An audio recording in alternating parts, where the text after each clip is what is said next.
जी welcome back नाज़रीन, आपको एक बार फिर खुशामदीद कहते हैं। मेरा नाम है अताउल हक। प्रोग्राम मेरा पाकिस्तान खिदमत आपकी में पेश किया जा रहा है। वीनस टेलीविजन लंदन स्टूडियो से लाइव प्रोग्राम हम पेश कर रहे हैं। जाहिद चौधरी साहब, जवेद मलिक साहब, सैयद आबिद काज़मी साहब, तीन अहम तरीन शख्सियात हमारे दरमियान मौजूद हैं। आज के टॉपिक पर हम बात कर रहे हैं। टॉपिक आज का हमारा जो है वो तालिबान की जानब से कायम करदा कमेटी और हुकूमत पाकिस्तान की जानब से कायम करदा कमेटी, दोनों के दरमियान मुज़ाकरात और दहशत गर्दी के ख़ात्मे के हवाले से कोई मुस्बत नतीजा लाना है, इस पर हम बात कर रहे हैं। और दूसरा, साबिक़ सदर परवेज़ मुशर्रफ साहब, जो कि एक बार फिर उनको 18 तारीख को जो है वो मोहलत दी गई है कि वो अदालत में शामिल हो। क्या ये मसला जो है वो दीगर तमाम पाकिस्तान के अहम तरीन मसाइल से सबसे ज़्यादा ज़रूरी है? अगर ज़रूरी है तो ये कितना बड़ा मसला है कि ये हल नहीं हो रहा। अगर ये हल नहीं हो रहा तो दीगर मसाइल जो हैं वो हम कैसे हल करेंगे? और तीसरा, अभी मैंने पिक किया, जवेद मलिक साहब ने एक बात की थी ब्रेक से पहले जब गुफ्तगू कर रहे थे कि बलूचिस्तान में कौन सी ताकतें जो है वो इन्वॉल्व हैं। हमारे हमसाया मुबारक, ख़ास तौर पर रा को जो है वो जिक्र किया है। चलें काजी साहब, आपसे गुफ्तगू का आगाज़ करते हैं। सर, सबसे पहले तो बताएं, ये दो कमेटियाँ जो बनी हैं जी, कमेटियों के मुज़ाकरात भी हुए, तालिबान की जानब से कुछ मुतालबात आए मंजर आम पर जी। सबसे पहला मुतालबा ये है जी कि कालादम लफ्ज़ जो है वो उसको ख़त्म किया जाए जी। फिर हमारे ज़राए ये कहते हैं, हो सकता है ऑन द रिकॉर्ड लोगों के मीडिया पे भी आ गई हो बात, तालिबान ये कहते हैं जी कि हमारे जो कैदी हैं उनको रिहा किया जाए जी। ये दो मुतालबात जो हैं, चलो एक तो समझ में आती है कि ठीक है जी, अब और भी मुतालबात हैं, उन पर भी जिक्र करते हैं। ये कालादम जो है इसको ख़त्म कर दें। अगर इसको ख़त्म कर दिया तो कोई प्रॉब्लम, ये कैदियों को रिहा करने वाली बात जो है मुमकिन हो सकती है आपके ख्याल में? जी मुश्किल लगती है। उसकी वजह यह है कि ये पहले बात तो कमेटियों की जो की आपने, ये कमेटियाँ जो भी बनी हैं इनमें इख्तलाफात नहीं है। कल या परसों जो भी मुज़ाकरात हुए किसी में इख्तलाफात है ही नहीं। फिर ये सवाल पैदा होता है कि ये असल मसला क्या है, किस वजह से लड़ रहे हैं। ये जब सवाल पैदा होता है तो फिर वो उनके मुतालबात आ जाते हैं। मुतालबात उनके जो पहले आए हैं, ठीक है जी, कालादम तंजीम से हटा दिया जाए ताकि हम आकर तो बात कर सकें डायरेक्टली, वो तो चले समझने वाली। जो कैदियों का ये ख़तरनाक मामला है, कैदियों को छोड़ने वाला, और ये बहुत मुश्किल होगा गवर्नमेंट के लिए कि इस चीज़ को माने, और मानना भी नहीं चाहिए इस चीज़ को। अगर इस चीज़ को मानेंगे, इतने ख़तरनाक लोग हैं उनके पास जिनको वो छुड़ा कर उसके बाद वो इनकार कर दें, उन्हें कौन मना कर सकता है कि आपने जी वादा किया था इस पर, तो वो पहले जो वादे उन्होंने किए उस पर नहीं एग्री हुए, इस पर कहाँ होंगे। और उन्होंने जो फर्जी लोग आगे रखे हैं, ये ठीक है, ये इससे पता चल गया कि इन लोगों ने प्रमोट किया, इनके मदरसों से ये पढ़ कर गए हैं सारे, और इतने लोग, इतने लाखों लोगों को मार कर फिर उसके बाद ये कहें कि ये बिल्कुल पाक हैं, पाक साफ है, और उस तरह बात करें और हर चीज़ उनसे मांगें। खान साहब, एक और भी मुतालबा जो कि कुरान शरीफ, कुरान पाक को सामने रख के किया गया जी, इस पर थोड़ा तबसरा करेंगे कि पाकिस्तान का आइन या पाकिस्तान की शरीयत आइन के मुताबिक नहीं, कुरान करीम के मुताबिक होनी चाहिए, ये क्या रमज़ है इसकी? देखें, इस वक्त जितना पाकिस्तान का आइन है उसमें तो सारी चीज़ें दर्ज हैं। ये जिस किस्म की शरीयत वो कहते हैं नाफज करें, वो शरीयत सवाल ही नहीं पैदा होता कि पाकिस्तान में वो शरीयत। अच्छा, वो क्या चाहते हैं? मुझे मैं एज एन स्टूडेंट मुझे ज़रा समझा दें कि वो क्या चाहते हैं। वो ये चाहते हैं जिस तरह अफगानिस्तान में शरीयत उन्होंने नाफज की थी वही यहाँ हो, ताकि एक फ़र्ज़ किया, मैं छोटी सी मिसाल देता हूँ। अफगानिस्तान में क्या था, हमारे दोस्त गए हैं जो जर्नलिस्ट है वो गए हैं, उन्होंने कहा जी एक नमाज हमने 4 दफ़ा पढ़ी है। एक मस्जिद में अजान हो रही थी, वहाँ पढ़ी नमाज, थोड़े 2 किलोमीटर आगे गए, वहाँ वही अजान हो रही थी, फिर पढ़नी पड़ी उन्हें। अगर उस पढ़ने के बगैर निकलते तो उनको वहाँ उन पर जुर्म साबित हो जाता, उनको बंद कर देते जेल में। ये इस किस्म की शरीयत और ज़बरदस्ती कोई चीज़ मनवाना, दलीलें उनके पास कोई नहीं है, किसी किस्म की नॉलेज उनके पास है नहीं, डंडे के ज़ोर पर, वो बंदूक के ज़ोर पर वो कहते हैं जी हमारे शरीयत नाफज हो जाए, तो ऐसा मुमकिन नहीं है। और जमहूरी मुल्क में ऐसा हो नहीं सकता किसी भी सूरत में, और ये मुतालबा मेरा ख्याल है उनका। मगर हम इस्लामी जमहूरिया पाकिस्तान भी तो है ना सर? इस्लामी जमहूरिया पाकिस्तान है, और ऑलरेडी आइन तो इसी तरह बना हुआ है, उसमें तो कोई प्रॉब्लम नहीं है। ये और बात है, ये इम्प्लीमेंट नहीं हो रहा है किसी पर, लेकिन यह है कि आइन तो बना हुआ है पाकिस्तान। मलिक साहब, जवेद मलिक साहब, आप इस बारे में क्या कहेंगे? एक मुतालबा ये कि जो सारे कैदी जो हैं वो रिहा किए जाएँ, जो कैद, क्योंकि तालिबान की नज़र में तो सर वो कैदी नहीं है ना, वो तो शरीफुल नफ्स लोग हैं। वो तो आपके वज़ीर आज़म और आपके चीफ जस्टिस और आपके आर्मी स्टाफ और वो पता नहीं, वो तो उनसे भी ज़्यादा शरीफ हैं। वो तो आप मुझसे भी ज़्यादा शरीफ लोग हैं। वो तो एक जिहाद कर रहे थे इस्लाम का, वो सो कॉल्ड जो तालीम उसको आगे फैला रहे थे। मैं तो बड़ा अफसोस मुझे होता है। एक तो ये बताइए कि वो कैदी छोड़ने वाला मुतालबा अभी ये शुरू में, मुझे तो लगता है ये मुज़ाकरा जो है ये नाकाम हो जाएंगे, क्योंकि एक तो ये कैदियों का मुतालबा, ऊपर से ये शरीयत नाफज करने वाली जो बात है कुरान करीम की तालीम से, नो डाउट कुरान करीम की तालीम जो है हर इंसान को, हर मुसलमान को अपनानी चाहिए। और हम किस तरफ जा रहे हैं सर? देखें, पहली बात तो ये है कि ये मुज़ाकरात जो हैं ये फेल हो जाएंगे, क्योंकि इसका मकसद ही कुछ नहीं है। उन्होंने ना तो कोई अपना आदमी भेजा है कमेटियों में, ठीक है, 3 उन्होंने चुने हैं। सबसे पहले तो आ जाएं आपके, उनमें से एक लाल मस्जिद भी है। लाल मस्जिद में जो आज उन्होंने वो भी इनकार कर दिया जी कि मैं वज़ीरिस्तान नहीं जाऊंगा। वो बंदा उनका अपना है, तो तालिबान से मिलने के लिए इनकार कर दिया। देखें ना, तो इन सारी चीज़ों को मद्देनजर रखते हुए ये सिर्फ एक तमाशा है, एक खेल है। इमरान साहब ने बहुत कोशिश की कि जो है इनके भी बैठ के टेबल पे, राउंड टेबल पे बैठ के पीस टॉक हो जाए और ये ख़त्म हो जाए ताकि लोग ना मरें। तो लोग तो अभी भी मर रहे हैं। जितने लोग इस कमेटी बनाने के बाद मरे हैं, इतने तो पिछले 4 महीने में इतने बम नहीं फटे। तो आप अंदाज़ा लगा लें कि ये नहीं कुछ भी चाहते। ठीक है, कॉलर जी उनसे बात करते हैं जी। अस्सलाम वालेकुम। अस्सलाम वालेकुम जी वालेकुम सलाम जी, फरमाइएगा। हाँ जी सर, मैं बात कर रही, ये इमरान खान का इन्होंने इलेक्शन चोरी किया, तो ये इन्होंने आइन के साथ गद्दारी नहीं की, पूरी कौम के साथ गद्दारी की। पूरे 18 करोड़ वाम का इन्होंने मैंडेट चोरी कर लिया। दूसरा, इफ्तिखार चौधरी अपने बेटे को अदारों को धमकियां दे दे के तरक्की पे बैठाता था, इसकी प्रमोशन कराता था। तो क्या वो आइन की खिदमत कर रहा था चीफ जस्टिस होके? तीसरी बात है, अब ये और मकबूल जान कहता कि जी सिर्फ मुशर्रफ का हो रहा, पूरी फौज इसमें मलमत नहीं हो रही। तो क्या जो GHQ और वो जो महरान बेस पे और जो फौजियों की गर्दनें काट के इन्होंने फुटबॉल तक की तरह किया, अब दूसरा वो 20 आर्मी वाले फिर शहीद किए, तो वो किसके साथ कर रहे थे? ये कौम को गुमराह कर रहे हैं। अब कौम को गुमराह नहीं होना चाहिए। एक दफा कौम गुमराह हो गई अदलिया के नाम पे। अब प्लीज कौम को अपनी अकल, आंख खोल, कान खोल खुले रखने चाहिए, अपने लिए फैसला सही करें, अपनी फौज के पीछे खड़े हो जाए। ठीक है, बहुत बहुत शुक्रिया मोहतरमा, आपने कॉल किया, आपका मौका हम तक पहुंचा। अगले कॉलर से बात करते हैं जी। अस्सलाम वालेकुम। हेलो जी, अस्सलाम वालेकुम।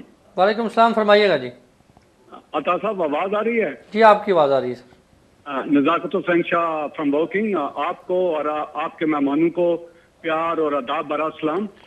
मैं कमेंट करना चाहता हूँ, ये जो नेगोशिएशन हो रही है तालिबान के साथ, ये बात कुछ ऐसे लगती है कि तो हुकूमत को चाहिए था कि जब इन्होंने पहली APC बुलाई थी तो उसी वक्त इमरान खान को कहते कि भाई आप 3-4 आदमी ले लें, एक कमेटी बना लें, हम आपकी सपोर्ट करेंगे और आप नेगोशिएशन की तरफ जाएं। ये बात खत्म हुई। दूसरी बात आ गई इनकी वो जो कमेटी बनी है, वो इन्होंने एक आदमी उस लाल मस्जिद से लिया जिसका नाम है अब्दुल अजीज। वो लाल मस्जिद के वाकये से पहले ही इंटेलिजेंस वालों को वांटेड था। उसकी गाड़ी भी इंटेलिजेंस वालों के पास है। प्लीज काटिएगा नहीं, 1 मिनट दे दीजिएगा। उसकी गाड़ी, उन दोनों भाइयों की गाड़ी इंटेलिजेंस वालों के पास थी और जनरल जियाउल हक के बेटे एजाजुल हक ने मुशर्रफ साहब से मेहनत की थी और सवाल और वास्ते डालकर कहा था कि प्लीज इनको छोड़ दो। ये बात यहाँ खत्म हुई।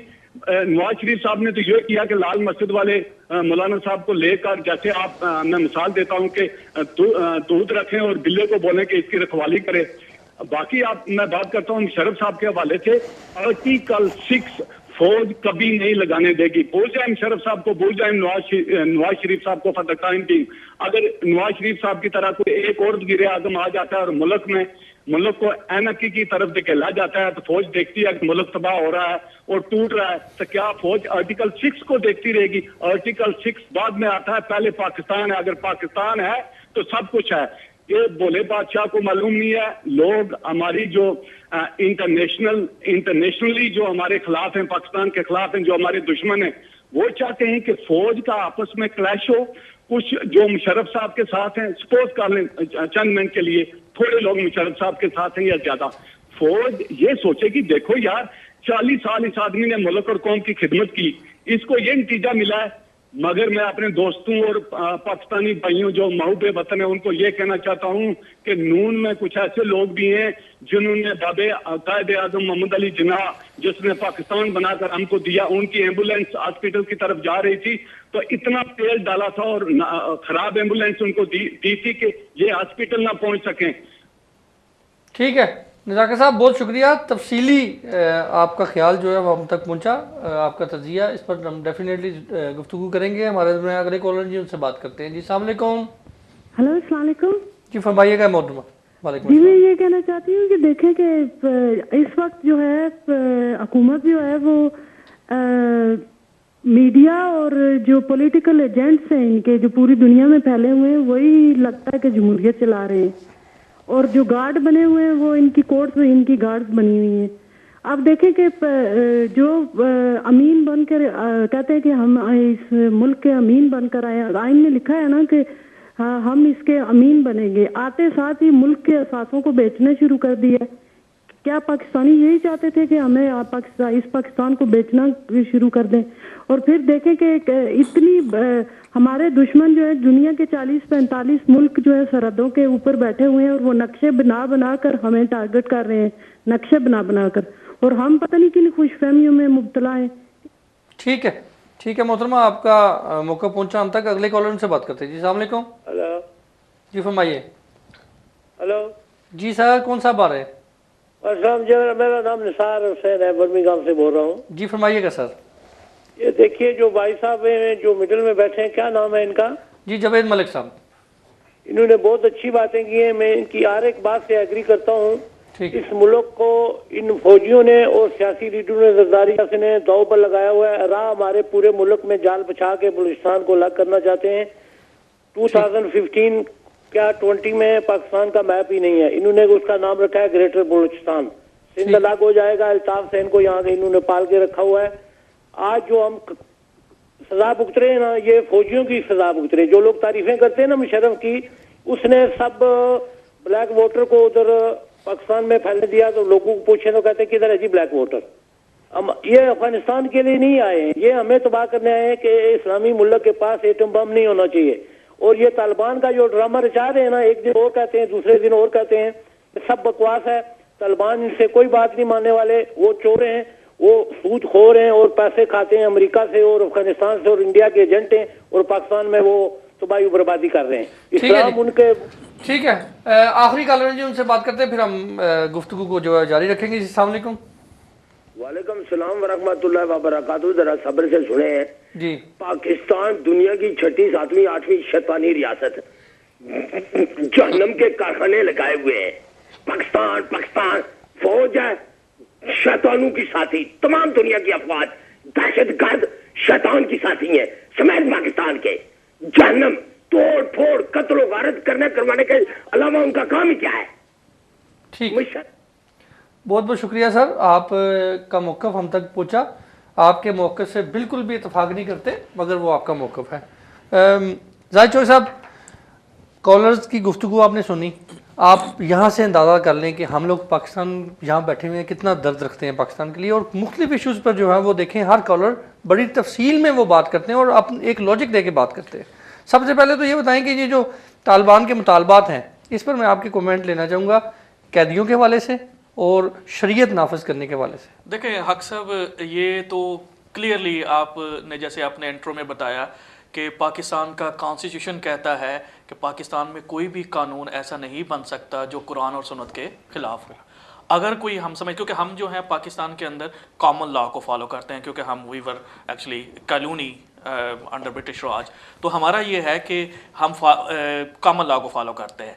कॉन्स्टिट्यूशन में ये क्लियरली लिख दिया गया है कि अगर एक तो पहली बात है कि कोई भी कानून जो है वो शरीयत के मुनाफिक बन नहीं सकता, और अगर कोई बंदा समझता है कोई ऐसा कानून है जो कि कॉन्फ्लिक्ट करता है इसके, तो उसके लिए फेडरल शरीयत कोड बनी गई है कि कि आप वहाँ पे लेके चले जाएं उसको, और वो कोर्ट जो है उसके अंदर जय्यद उलमा बैठे हुए हैं, जजेस बैठे हुए हैं, और मैं समझता हूँ कि ये मुतालबा करना कि शरीयत नाफिज की जाए, उस शरीयत की डेफिनेशन क्या है ये हम समझते नहीं है। और मैं तो कहता हूँ कि इस कॉन्स्टिट्यूशन 1973 के मौजूदगी में इस तरह का जो मुतालबा है वो ऐसे ही लोगों के साथ मजाक है और इसकी कोई अहमियत नहीं है। जहाँ तक कैदियों की बात है, ये बड़ी जो काज़मी साहब ने बात की है बड़ी बड़ी वेरी इंपॉर्टेंट।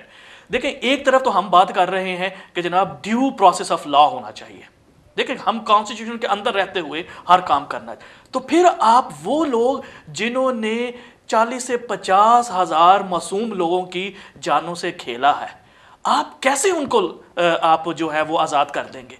आप उन शुहदा के खून को क्या जवाब देंगे कि जिन्होंने पाकिस्तान के इस्तेहकाम के लिए, मजबूती के लिए, उसकी तरक्की के लिए अपनी जानें कुर्बान दी हैं? कल आप उनके जो वारिस हैं उनको क्या जवाब देंगे? लिहाजा मैं समझता हूँ कि हुकूमत पाकिस्तान जो है उसको किसी भी इस किस्म की जो है मुतालबा जो है, डिमांड जो है, उसको नहीं करना चाहिए। हाँ कहें जी ठीक है, ड्यू प्रोसेस ऑफ लॉ होगा, कोर्ट्स में जाएं, कोर्ट्स के अंदर एविडेंस प्रोड्यूस होंगी, जो कोर्ट्स फैसला करेंगी वो हम पूरा करेंगे। अब जो दूसरी बात एक जो बार बार हम, एक तो ये है कि थोड़ा सा देखें, मैं जो आपके सुनने वाले हैं, देखने वाले हैं, उनसे ये भी कहता हूँ कि देखें इतने आप दिल बर्दाश्ता ना हो, लोगों की एंजाइटी है, फ्रस्ट्रेशन है, लेकिन देखें पाकिस्तान जो है वो ला इलाहा इल्लल्लाह के बुनियाद पर मार्ज़ वजूद में आया है। इंशाल्लाह ये है और ये रहेगा इंशाल्लाह। देखें मुश्किलात ज़रूर हैं, अब ये मुश्किलात ज़रूर हैं, लेकिन हम ये समझते हैं ज़रा नम हो तो ये मट्टी बड़ी जरहेज़ है साकी। अब हमें कौमों को देखें, हम इस ब्रिटेन में बैठे हुए हैं, आप मैग्ना कार्टा और बिल ऑफ राइट से पहले चले जाएं, क्या हालत थी यहाँ पे? यही हालत थी जो पाकिस्तान में आज है। कौमों को बनने में टाइम लगता है, वक्त लगता है, सदियां लगती हैं, और उसके लिए बड़ी कुर्बानियां देनी पड़ती हैं। हम जो कुर्बानियां दे रहे हैं हमें उनकी परवाह करनी चाहिए और उन लोगों को सलूट करना चाहिए कि जनाब। एक जो तीसरी बात हक साहब जो मैं कहना चाहता हूं, देखिए हम मुशर्रफ को बार बार कहते हैं जी कि कॉन्स्टिट्यूशन तोड़ा, कॉन्स्टिट्यूशन तोड़ा। आप देखें कॉन्स्टिट्यूशन में जो आर्टिकल है फंडामेंटल राइट का, वो ये कहता है कि जो पाकिस्तानी सिटीजन है उसकी जान माल की हिफाजत की जिम्मेदारी जो है वो स्टेट पे है, बच्चों की एजुकेशन की जिम्मेदारी जो है वो स्टेट के ऊपर है, जो गुर्बत को कम करना है उसकी जिम्मेदारी स्टेट के ऊपर है। अब इसके अलावा और बहुत सारा लंबा ये आर्टिकल है जो फंडामेंटल राइट के ऊपर है। अब अगर ये सारी सहूलियात जो है वो पाकिस्तान के सिटीजन को नहीं प्रोवाइड की जा रही तो क्या it is not violation of constitution? अब एक तरफ तो आप कहते हैं कि जो ये एक बंदे ने जो है कॉन्स्टिट्यूशन की वायलेशन की है तो हम उसको अंडर आर्टिकल 6 जो है वो ट्रायल कर। सबसे पहले मैं सबसे कहता हूं जब भी कभी इस तरह के टॉक्स होती हैं कि we must be honest with ourselves, हमें अपने आप से सच बोलना चाहिए कि देखिए मेरी अपनी ज़ाती राय है कि ये जो मुशर्रफ साहब का इशू है ये कोई इतना बड़ा इशू नहीं है, इससे बड़े इश्यूज हैं। अगर हमने मुल्क को आगे लेके चलना है, लोगों के पाकिस्तान के अंदर खुशहाली इस्तेहकाम लाना है, तो हमें हर सूरत में जो है वो इससे आगे सोचना होगा। ठीक है जुवेद मलिक साहब, ये जो मुज़ाकरात हैं इसका नतीजा क्या है, फाइनल कहाँ पर देखते हैं, एंड क्या है ये दोनों कमेटियों के मुज़ाकरात? और अगर मुज़ाकरात कामयाब नहीं होते तो फिर इसी तरह एक खून की होली चलती रहेगी? जी, सबसे पहले तो मैं आपको दो बातें बताना चाहता हूँ इस बात पर कि अभी एक कॉलर ने भी जिक्र किया लाल मस्जिद का। आप ये देखें कि जो लाल मस्जिद का हेड था और पाकिस्तान में वो एक वायलेशन शुरू कर दी थी उन्होंने, अपने जो उनके शागिर्द या स्टूडेंट्स थे, फॉरेनर्स को उठाना, मारना, किडनैप करना, वीडियो जो शॉप्स थी उनको जला देना, वही आज इस एक कमेटी में बैठे हैं ना। ठीक है, तो आप खुद अंदाज़ा लगा लें कि ये किस तरफ जाएगी, ये किसी तरफ नहीं जाएगी। एक तो पहली बात है कि शरिया लॉ जो है, जो ये मांग रहे हैं वो कभी नहीं आ सकता, नहीं ना वो हो सकता। ये वो जिस तरह काजमी साहब ने कहा जी कि ये अफगानिस्तान दूसरा बनाना चाहते हैं, तो सर अफगानिस्तान तो अल्लाह ना करे, अल्लाह ना करे, अफगानिस्तान से तो पता नहीं हम कितना ही बेहतर हैं और हमें बेहतरी की तरफ जाना है। पर बात यह है कि देखें आज अफसोस हो रहा है कि हमें बांग्लादेश का वीज़ा नहीं मिल रहा, हमें 15,000 रुपया रिश्वत देनी पड़ रही है अफगानिस्तान के वीज़े के लिए। अंदाज़ा लगाएं, मैं अपनी यंग एज में जाता हूँ तो मैं 1,000 रुपये एक बार वो तकिया का जो होता है ना गुलाफ, अफगानी रुपया भर लिया था उसमें। 1000 पाकिस्तानी रुपए। आज 15,000 रुपया देकर हम अंडर द टेबल वीजा ले रहे हैं अफगानिस्तान के लिए। अंदाजा लगाएं हम कहाँ हैं और वो कहाँ हैं। हमें बांग्लादेश नहीं कहता कि हमारे मुल्क में आओ। बाबा ये जो हो रहा है इसके पीछे ताकतें हैं, इसके पीछे ना आप हैं ना हम हैं ना कोई और है। ये अवाम जो है उसको देखिए, हमारी अवाम बड़ी जज्बाती है, उनके दिल के ऊपर चोट कर दें, ठीक है, वो आग में भी छलांग लगा देंगे आपके लिए, कॉन्सिक्वेंसेस नहीं देखेंगे कि क्या है उसके, ठीक है। एक लीडर को पकड़ेंगे उसके पीछे चल जाएंगे जैसे लीडर ही सब कुछ उनका लॉर्ड है, मालिक है, खुदा है, सब कुछ वो है। अपने माँ बाप के खिलाफ हो जाएंगे, अपने लीडर के खिलाफ बात नहीं सुनेंगे, क्योंकि वो जज्बात से खेलते हैं। और हमें आप समझ लेना चाहिए कि हम इन जज्बातों से बाहर निकलें, अपने मुल्क का सोचें।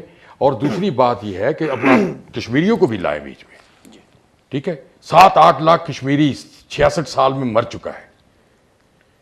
एक बहन है उसके 6 भाई मर गए हैं, एक बाप है उसके 5 बेटे मर गए हैं, ठीक है। उस पर कोई आवाज उठाता है? ये नेक्स्ट प्रोग्राम जो है वो इंशाल्लाह हम आज़ादी कश्मीरी हकूक जो है उन पर जो है डेफिनेटली करेंगे। जाहिद चौधरी साहब आपका शुक्रिया, आप कानूनदान हैं, सदर बर्मिंघम रीजन OPS, आपका बहुत बहुत शुक्रिया। जावेद मलिक साहब चेयरमैन ओवरसीज पाकिस्तान सॉलिडारिटी, आपका शुक्रिया। सैयद आबिद काज़मी साहब आप भी OPS से मुंसलिक हैं और आप हमारे सीनियर साफ़ी हैं, आपका शुक्रिया। वक्त जो है वो किसी के कंट्रोल में नहीं है, वक्त अंदाज़ा नहीं देता। नो डाउट बड़ी अहम गुफ्तगू हो रही थी, हम हो सकता है इसका कोई नतीजा अच्छा निकाल कर कोई मुस्बत जो है वो मैसेज हम देते। इंशाल्लाह अगले प्रोग्रामों में ज़रूर जारी रखेंगे। मोहतरम नाज़रीन, गुफ्तगू आपने सुनी, इत्तफाक करना भरपूर आपका हक है, मगर एक तशनगी ये रही कि बलूचिस्तान में और पाकिस्तान के अंदर और कराची में ये हमारे जो गैर मुमालिक दोस्त हैं जो पाकिस्तान को से इस वक्त मुकम्मल तौर पर जले हुए हैं, पाकिस्तान की तरक्की, पाकिस्तान की खुशहाली उनकी नज़रों में एक कांटा बन के चुभी हुई है, वो बर्दाश्त नहीं कर सकते। वो किस तरीके से अपने वसाइल खर्च रहे हैं, वो किस तरीके से अपने वसाइल खर्च के पाकिस्तान के सुकून को बर्बाद करने की कोशिश कर रहे हैं, इस पर इंशाल्लाह हम जो है ये बात बड़ी अहम थी, ये रह गई, इस पर बात करेंगे।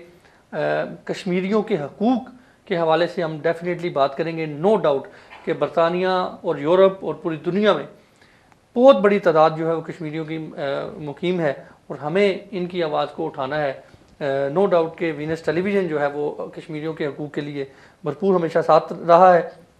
अगले प्रोग्रामों में ज़रूर डेफिनेटली इनको जिक्र करेंगे। आखिर में इस दुआ के साथ कि अल्लाह ताला हमारे प्यारे वतन पाकिस्तान को सदा सलामत रखे, सदा सलामत रखे और सदा सलामत रखे, और सच्चे और मुहिब वतन लीडर जो है अता फरमाए। अगले फ्राइडे जुम्मे को 8 बजे तक इजाज़त दीजिए। खुदा हाफ़िज़।